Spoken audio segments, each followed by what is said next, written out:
Assalamualaikum kawan-kawan. Pagi ni ada kesempatan untuk ziarah pusara arwah ayah dan ibu. Inilah kawan-kawan, perhentian kita last nanti. Tak ada apa yang nak dibanggakan kat dunia ni. Inilah besok pengakhiran kita semua. Rumah besar, kereta, anak saudara semua tinggal. Inilah dia yang tempat kita besok kekal abadi. Dikumpul ramai-ramai, ditanam kat sini ramai-ramai. Ramai-ramai bersemadi di sini.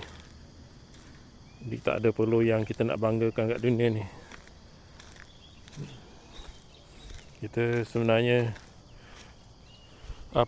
hidup kat dunia ni hanyalah untuk menunggu masa untuk dicabut nyawa oleh malaikat.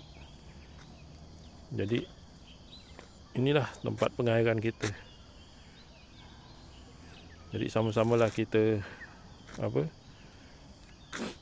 insap apa tugas kita di hidup di dunia ini dan tujuan hidup kita di dunia ini, kerana inilah pengakhiran kita akhirnya besok, sebelum melangkah alam yang seterusnya. Inilah perhentian kita